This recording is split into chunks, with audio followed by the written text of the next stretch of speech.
Hey, welcome back, legends. Drop a like right now if you're ready to have your mind completely blown. Because today we are diving into the single most insane Australian dollar coin story of the decade. Stay with me for the next 10 minutes, because I'm about to show you exactly how a coin that 26 million Aussies flicked across counters became worth a house deposit overnight. And the even crazier part? The next record breaker could be hiding in your couch cushions right now. First up, the 1986 International Year of Peace $1 coin, a piece that has shattered records by commanding an astonishing 170,300 at auction. A humble aluminium bronze dollar, the same size and weight as the ones jingling in your change jar right now. 25 millimeters in diameter, exactly 9 grams of 92% copper, 6% aluminium, and 2% nickel, yet this unassuming circulator has ascended to the stratosphere of collectible royalty, fetching a price that could buy you a luxury sports car, a deposit on a Sydney harbourside apartment, or an entire vintage wine cellar. How on earth did a coin, minted in the millions, become worth more than most people's annual salary? Buckle up, because we're about to unpack every microscopic detail, every historical nuance, every market force, and every heart-pounding auction moment that turned this peaceful, dove into a financial phoenix. Let us transport ourselves back to the mid-1980s, a time when Australia was riding high on economic reform under Prime Minister Bob Hawke, when the America's Cup victory in 1983 still had the nation buzzing with patriotic fever, and when the United Nations boldly proclaimed 1986 as the International Year of Peace. It was an era of global optimism, or at least attempted optimism, amid Cold War tensions, with the superpowers tentatively talking disarmament while the world held its breath. Australia, ever the proactive middle power on the international stage, seized the moment to broadcast its commitment to harmony, reconciliation, and global cooperation. The Royal Australian Mint, under the watchful eye of its talented designers, decided that the fledgling $1 coin series, only in its third year since replacing the paper note in 1984, deserved its very first commemorative reverse design. Gone was the standard mob of 5 kangaroos by Stuart Devlin that had defined the denomination. In its place came a profoundly symbolic masterpiece crafted by the renowned Austrian-born medallist Horst Hahner, who had immigrated to Australia and become one of the Ram's go-to artists for evocative, meaningful work. Examine the reverse with me in exquisite detail. At the center, an olive branch arches gracefully, its leaves meticulously rendered to symbolize peace offering and renewal. Encircling it is a delicate laurel wreath, echoing ancient Roman traditions of victory and honor, but repurposed here for non-violent triumph. Above, a dove in flight, soaring upward with wings spread wide, beak gently clutching another olive sprig, the universal emblem of hope descending from the biblical story of Noah. Below, 2 outstretched hands clasp firmly in unity, one darker toned and one lighter, subtly nodding to racial harmony and multicultural reconciliation at a time when Australia was grappling with its own indigenous history and waves of immigration. The inscription, International Year of Peace, curves elegantly around the upper rim, with $1 and the artist's initials HH tucked discreetly below. The obverse, of course, carries Raphael Maklouf's refined third portrait of Queen Elizabeth II, her neckline adorned with a delicate necklace, the effigy exuding quiet regal dignity, surrounded by Elizabeth to Australia, 1986. The edge is interrupted milled, the composition giving it that warm golden hue that photographs so beautifully under auction lights. Over 25.1 million entered general circulation, plus additional uncirculated mint set strikes, making it instantly accessible to every Australian with a wallet or purse. School kids spent them on icy poles, commuters fed them into parking meters, and yet most were treated as mere spending money, scratched, dinged, toned, and forgotten. Fast forward through decades of pockets, tills and coin jars, and something miraculous happened in the collector market. while common circulated examples still trade for just a couple of dollars. Today, yes, you can pick up a gritty XF for under $5, the absolute pinnacle gems. Those rare survivors in flawless, blazing mint state 67, 68, or even the mythical 69 grade, began attracting ferocious bidding wars. The coin that realized $117,300 was no ordinary specimen. It was a superb population rarity, superstar certified by the world's strictest grading services, exhibiting full original luster that dances like sunlight on water.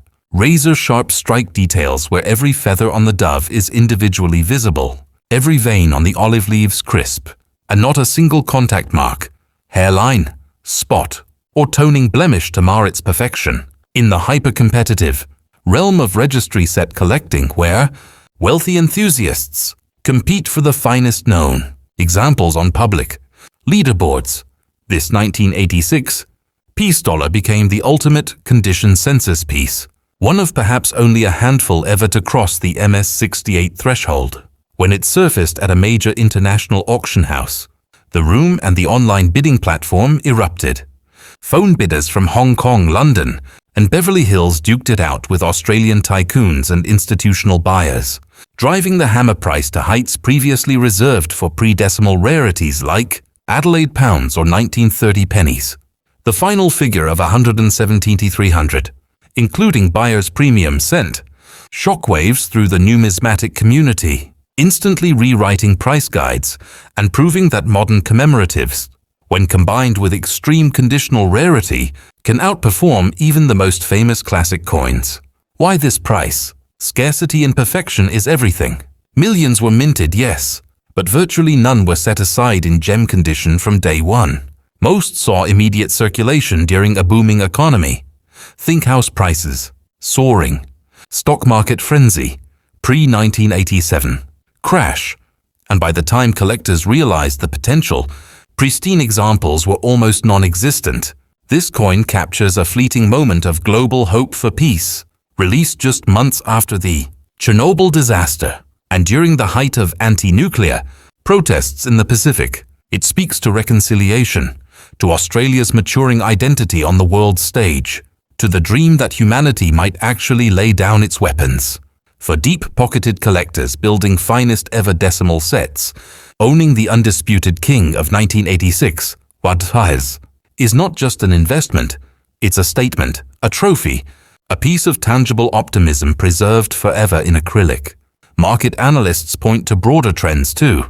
Asian buying power flooding into Australian numismatics, Instagram and TikTok driving younger demographics into high-grade moderns, and inflation hedging pushing tangible assets to record levels. Whatever the catalysts, $117,300 stands as an unbreakable benchmark, headline-grabbing testament that even a common 1980s dollar can become legendary. The 1986 International Year of Peace Australian $1 coin, from United Nations proclamation to record-shattering auction glory. If you're holding one right now, check it under good light. Who knows, your pocket change might just contain the next six-figure surprise. Now, let us turn the page to an equally mesmerizing chapter in Australian dollar coin history. Next up, the 1988 bicentennial of Australia $1 coin, a piece that has stormed auction rooms to realize an eye-watering $62,500 in recent years, cementing its place as one of the most desirable and culturally significant circulating commemoratives ever struck by the Royal Australian Mint. Imagine a coin that doesn't just commemorate 200 years since Captain Arthur Phillip raised the Union Jack at Sydney Cove in 1788. It actively wrestles with the complex themes of invasion, survival, displacement, and reconciliation, all while being spent by millions of oblivious Aussies on meat pies and petrol. This is no sanitized souvenir. This is numismatic poetry forged in aluminium bronze, a 9-gram golden disc that encapsulates the raw, multifaceted story of a nation still telling itself nearly 4 decades later. The year 1988 was Australia at full celebratory throttle. Tall ships sailed into Sydney Harbour in a spectacular reenactment of the First Fleet. World Expo 88 transformed Brisbane into a global showcase, and the entire country seemed draped in green and gold bunting. Yet beneath the fireworks and barbecues simmered debate. Indigenous Australians marked it as a year of mourning, protesting, 200 years of dispossession. The Royal Australian Mint, brilliantly navigating these waters, commissioned legendary designer Stuart Devlin, the man who gave us the original Mob of Roos reverse, to create a design that honored both the arrival of European settlement and the ancient custodians of the land. The result is one of the most visually arresting and symbolically loaded reverses in the entire dollar series. Hold the coin up to the light and let the imagery wash over you. In the foreground stands a stylized Aboriginal man, rendered in bold, almost modernist lines, his body adorned with traditional markings, holding a spear in one hand and a digging stick in the other, gazing thoughtfully toward the horizon. Behind him, almost emerging from the landscape itself, is the silhouette of a European settler in 18th century attire, tricorn hat, coattails flowing, holding a rolled parchment or map, symbolizing exploration and charting new frontiers.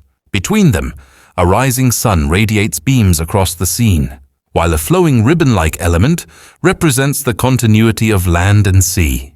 The inscription, Australia's Bicentenary, arcs above, with 1788-1988 and $1 below, flanked by Devlin's distinctive SD initials. The Makhlouf portrait of the Queen graces the obverse as before, providing elegant continuity. Some 20.4 million pieces flooded into circulation, plus proof and uncirculated strikes, making it instantly familiar. Yet few appreciated the artistic genius at the time. What elevates certain examples to $60,500 territory is, once again, conditional rarity taken to extremes. The coin that achieved this staggering price was a flawless Population 1 superstar, graded an unheard of MS68 or higher, with pristine surfaces exhibiting blazing cartwheel luster, zero bag marks, impeccable centering, and that perfect, warm golden toning that only original mint set preservation can produce. When it crossed the block at a flagship Australian auction, the atmosphere was electric. Bidders weren't just buying metal, they were acquiring a cultural artifact, a conversation starter, a piece that forces confrontation with Australia's founding paradox: celebration versus sorrow, progress versus loss. In top-grade registry competitions, this bicentennial dollar reigned supreme because so few escaped the ravages of circulation unscathed. Spent freely during the feverish celebrations of '88, most examples today are scuffed, scratched and dull, but the handful preserved in original mint, packaging or carefully hoarded from the start have become white whales. Market dynamics only amplify the frenzy. The bicentennial theme resonates deeply with baby boomers who lived through the events, while younger collectors, drawn to socially conscious numismatics, see it as a powerful statement piece.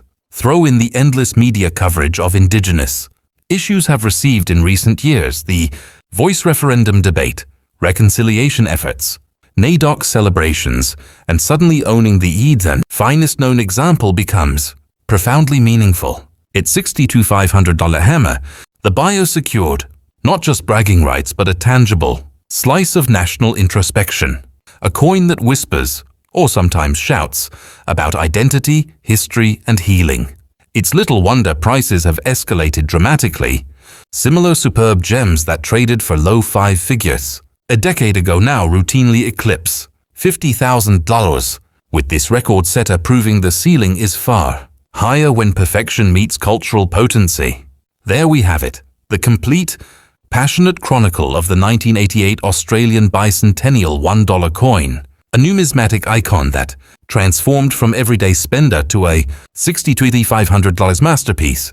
2 coins, 2 messages of hope and reflection, 2 record prices that prove the Australian dollar series hides treasures beyond imagination. Keep hunting, keep dreaming. Your next flip of the coin jar could change everything. Next up, the 1993 Landcare Australia $1 coin, a circulating commemorative that has rocketed to an absolutely staggering $87,800 in pristine condition. making it, at the time of that sale, the single most valuable post-1966 dollar ever sold at public auction. Yes, you heard that correctly. $87,800 for a coin that was deliberately minted to be spent on sausage rolls and bus fares. A coin that 23.5 million Australians carried in their pockets, purses and glove boxes in the early 1990s. Yet today, in the stratosphere of condition rarity, it trades for the price of a brand new Porsche 911 or a substantial house deposit in most capital cities. This is not hype. This is not exaggeration. This is the raw, unfiltered power of extreme perfection, meeting explosive modern demand. And we are going to dissect every single atom of this numismatic supernova. Let us step back into 1993. The world is still reeling from the early 90s recession. The recession we had to have, as Paul Keating famously called it. Interest rates are falling, but unemployment is brutal. The environment is suddenly front-page news, and a revolutionary community movement called Landcare is sweeping rural and regional Australia like wildfire. Farmers, school children, bankers in Akubras, everyone is planting trees, fencing off waterways, fighting salinity and battling dieback. Prime Minister Keating, ever the visionary, sees Landcare as the perfect symbol of practical nation-building reconciliation. Black and white, Australians working side by side to heal the land itself. The Royal Australian Mint is tasked with creating the fourth ever circulating, commemorative dollar after peace, bicentennial and Olympics, and they hand the commission to one of their most gifted in-house designers, Vladimir Gottwald. What Gottwald delivered is nothing short of a masterpiece of understated genius. The reverse is dominated by a stylized, almost Art Deco representation of the Australian continent itself, but not the sterile outline you see on weather maps. This continent is alive, its surface formed by hundreds of tiny interlocking hands, some light, some dark, some wearing work gloves, some with painted nails, reaching upward and outward in a gesture of offering, protection and collective responsibility. The negative space between the hands forms rivers, coastlines and mountain ranges, so the entire map of Australia is literally made of its people caring for the soil. Encircling this breathtaking central device is the legend, Landcare Australia, above and $1. Below, with the date, 1993 and Gottwald's microscopic VG initials tucked. Beside the Northern Territory coastline, the obverse carries the elegant Raphael Makhlouf portrait of Queen Elizabeth II, by now familiar, yet still radiant. Edge lettering is the standard interrupted milling. Composition the classic aluminium bronze that glows like captured sunshine. Over 23.5 million pieces were struck and released. Straight into circulation. No fancy folders. No limited mintages. Just raw. Intentional spending money. School canteens devoured them. Petrol stations rattled with them. They were dropped in church plates, lost under vending machines, and cleaned by the billion in bank sorting rooms. By the year 2000, most collectors considered a nice UNC example worth maybe 8 to 10. Even by 2010, mint state 65 or 66 coins traded for low hundreds. Nobody saw the tsunami coming. Then the perfect storm hit. Registry set collecting exploded globally. PCGS and NGC population reports became public battlegrounds, and a handful of obsessive Australian decimal specialists decided they wanted the single finest 1993 Landcare dollar on the planet. The problem? Almost zero coins had been put away in gem condition in 1993. No one knew. No one cared. The few that survived in original Royal Australian Mint rolls or soft plastic mint set sleeves were still subjected to microscopic marks from counting machines and PVC damage. Suddenly, an MS-67 became a miracle. An MS-67 Plus was a myth. An MS-68? Statistically impossible.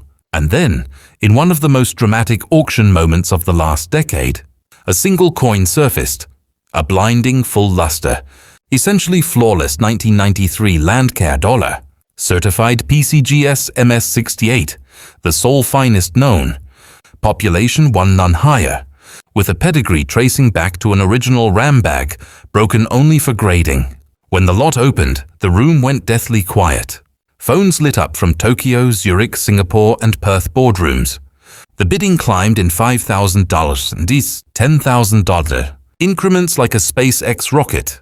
$40,000, $60,000, $80,000, and finally hammered down at an unreal $87,800 including premium. The entire Australian numismatic community lost its collective mind.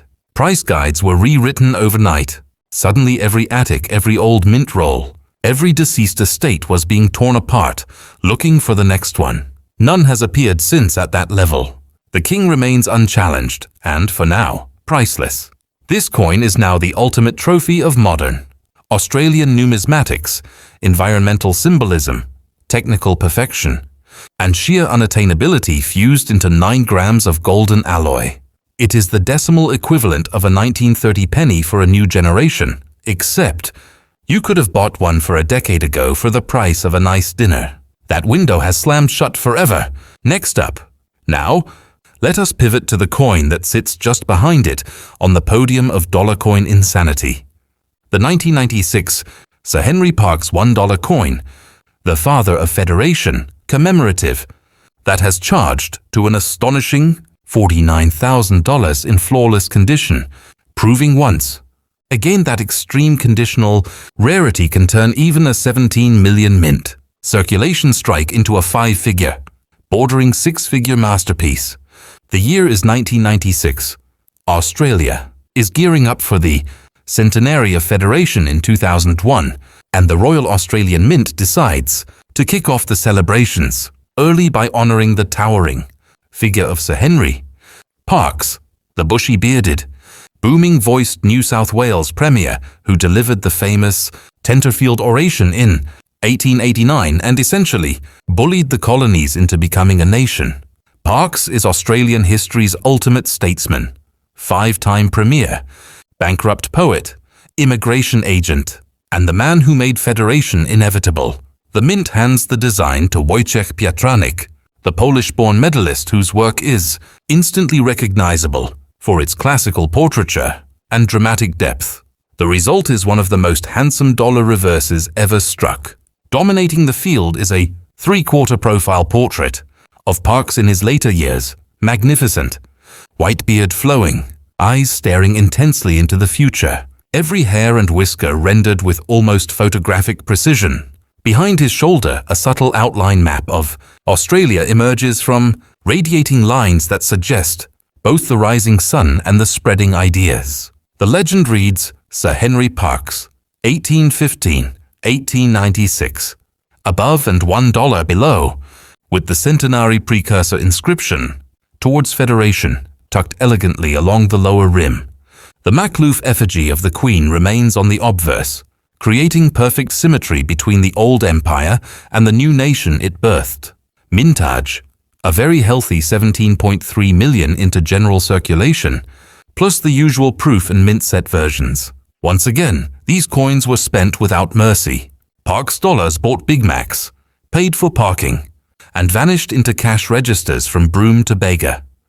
By the early 2000s, a brilliant uncirculated example from a mint roll might fetch 50s. Collectors yawned. Registry set fanatics, however, did not yawn for long. Fast forward to the 2020s, and the same forces that propelled the 1993 Landcare coin into the stratosphere began hammering the 1996 Parkes. Population reports revealed a brutal truth. Almost no coins survived in true gem condition. The strike is notoriously soft on Parkes's cheek and beard. Many coins left the mint with flatness or dye polish lines. Bag marks abound. Finding one with booming frost, 0 marks, and full facial detail became a lifelong quest. Then, like a comet, an essentially perfect example appeared. Certified PCGS MS68, again population 1 none finer, with cartwheel luster that looks wet, flawless fields, and a strike so sharp you can count individual beard hairs under 10x magnification. When it hit a major Sydney auction, the bidding was relentless. $20,000, $30,000, $40,000, and finally a hammer price that settled at an electrifying $49,000 including premium. That sale instantly redefined the ceiling for the entire series. Serious decimal collectors now speak of the Big Four. Modern dollar rarities in breathless terms: 1986 piece, 1988 bicentennial, 1993 landcare, and 1996 parks, coins that were literally given out as change, yet now command prices that rival pre-decimal proof gold. The Parks dollar, with its impeccable classical portrait and direct link to the birth of the nation, has become the ultimate companion piece to the landcare in the finest known decimal sets. 2 coins, 2 visions of Australia, one healing its ancient land, one forging its modern identity, together forming a 136,800 pair that represents the absolute pinnacle of what a circulating Australian dollar can become. So there you have it, 2 more chapters in the never-ending saga of Australian dollar coins that went from everyday spenders to 6-figure legends. The 1993 Landcare at $87,800 and the 1996 Parks at $49,000, both immortal, both untouchable, both living proof that the greatest treasures are often hiding in the most ordinary places. Check your change jars one more time. History isn't finished writing itself yet. Next up, the 1997 Sir Charles Kingsford Smith commemorative $1 coin, a piece that has thundered across the auction block for an earth-shattering $73,200 in flawless gem condition, placing it firmly among the most expensive circulating decimal dollars ever sold on the planet. Yes, you did not misread that figure, 73,200 Australian dollars for a coin that was deliberately minted to be spent on a pie and sauce at the footy, a coin that 26.3 million Australians flicked across counters in 1997 and 1998 without a second thought, a coin that grandmothers used to tip the paperboy and teenagers fed into arcade machines. And yet, in the rarefied air of absolute technical perfection, this aviator's tribute has soared higher than the Southern Cross itself ever flew. Let us rewind to the late 1990s. Australia is in the grip of pre-millennium optimism. The Sydney 2000 Olympics are looming like a golden dawn. The internet dial-up is screeching in every second household, and the nation is looking for heroes. None shine brighter than Sir Charles Kingsford Smith, record-breaking pilot, Knight of the Realm, the man who, with Charles Ulm, conquered the Pacific in the Southern Cross in 1928, flew the first trans-Tasman crossing, and became the living embodiment of Australian courage, ingenuity, and sheer bloody-minded audacity. 63 years after his mysterious disappearance over the Bay of Bengal in 1935, the Royal Australian Mint decided that the centenary of his birth in 1897 deserved national commemoration, and so the 5th circulating commemorative dollar was born. The design is entrusted to Wojciech Pietranik, the same master medalist who gave us the sublime Henry Parkes portrait the year before. What Pietranik delivered this time is nothing less than a love letter to aviation, rendered in aluminium bronze. The reverse is dominated by a breathtaking 3/4 portrait of a youthful Kingsford Smith in full flying gear, leather helmet, goggles pushed up onto his forehead, scarf fluttering. That famous cheeky half smile playing on his lips as he gazes skyward with unbreakable confidence. Behind him, in low relief but unmistakable detail, the legendary Fokker Tremota Southern Cross banks gently across the sky, its 3 engines and crucifix silhouette instantly recognizable to every Australian schoolchild.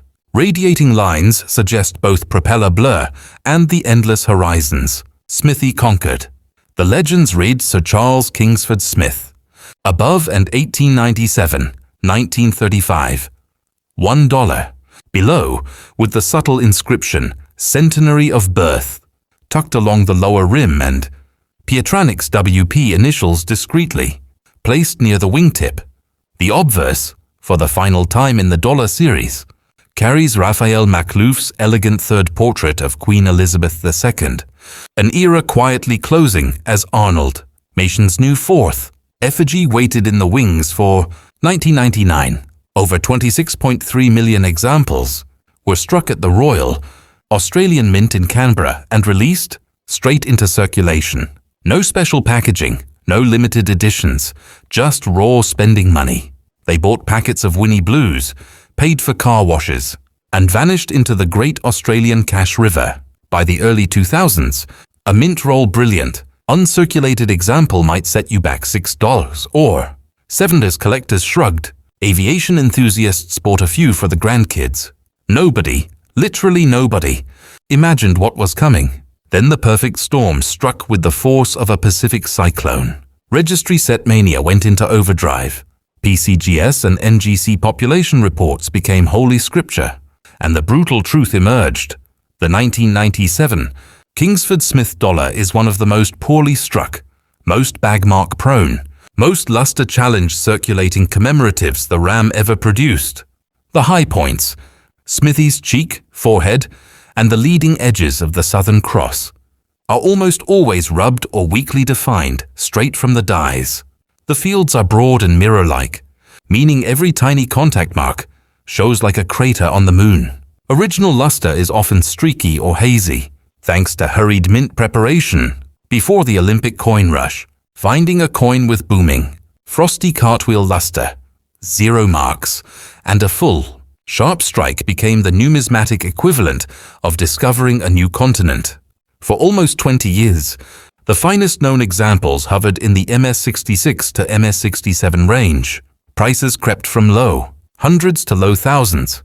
Then, in one of the most talked about moments in modern Australian numismatic history, a single coin surfaced that rewrote every rule in the book. A blinding, virtually flawless 1997 Kingsford Smith dollar, certified PCGS MS68, population 1, none graded a full point higher than anything ever seen before, with pedigree tracing back to an untouched original. Royal Australian Mint bag, broken only for third-party grading. The surfaces exhibited full, rolling cartwheel luster that looked liquid under auction lights. Smithy's face was struck with three-dimensional boldness, every stitch on his leather helmet visible, every strand of hair crisp. The Southern Cross gleamed with frosted devices against mirror fields. Not a single tick, hairline spot, or plancher flaw anywhere. When the lot opened at a flagship international auction, the atmosphere was electric. The opening bid was already in 5 figures. Phones from Los Angeles, London, Hong Kong, and Melbourne boardrooms lit up like a switchboard. The price climbed in dizzying leaps: $30,000, $45,000, $60,000. And finally, after a bidding war that lasted nearly 8 breathless minutes, the hammer fell at an unreal $73,200 inclusive of buyer's premium. The room erupted. Social media exploded. Headlines screamed. Overnight, the 1997 Kingsford Smith dollar went from nice modern commemorative to holy grail of the entire circulating dollar series. Today, that coin sits unchallenged at the apex of every serious decimal registry set. The ultimate companion to the 1993 Landcare and 1996 Parks monsters. Collectors speak of the Trinity in hushed, reverent tones. Landcare at $87,800, Kingsford Smith at $73,200, Parks at $49,000, 3 coins that were literally bought lollies and bus tickets now, commanding a combined value approaching $250,000. The Kingsford Smith in particular has become more than an investment. It is a monument to human ambition, to the romance of flight, to that uniquely Australian spirit of having a crack against impossible odds.